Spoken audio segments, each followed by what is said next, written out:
Bulletin का बाकायदा आगाज करते हैं और शामिल करते हैं अब तक की अहम तरीन खबरें। शामिल करते हैं दिलगीर खान न्याजी, रहीम यार खान, डिप्टी कमिश्नर जहीर अनवर जप्पा की ज़र सदारत में इंसदाद पोलियो मुहिम के इंतजाम का जायजा इजलास 2 फरवरी से 5 फरवरी जिला में शुरू होने वाली इंसदाद पोलियो मुहिम का जायजा लिया जाएगा। पोलियो मुहिम के दौरान 5 साल से कम उम्र 11,37,952 बच्चों को हिफाजती वैक्सीन के कतरे पिलाने का हदफ मुकर्रर। इजलास में additional deputy commissioner revenue Laraib Aslam, CO health और दीगरान की शिरकत। जिला भर में 5 साल से कम उम्र बच्चों को पोलियो के कतरे पिलाने के मुकम्मल इंतजाम, मोबाइल फिक्स्ड और ट्रांजिट टीमें तश्कील। महकमा हेल्थ ब्रीफिंग। डिप्टी कमिश्नर की मुहिम को 100% कामयाब बनाने के लिए फील्ड मॉनिटरिंग सख्त करने और गफलत बर्दाश्त न करने की हिदायत। वालिदैन बच्चों को पोलियो के कतरे लाजमी पिलवाएं ताकि पाकिस्तान को पोलियो फ्री बनाया जा सके।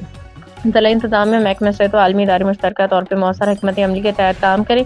अफसरान फील्ड विजिट्स के जरिए कारकर्दगी की मुसलसल निगरानी करें। Deputy commissioner Zaheer Anwar जप्पा।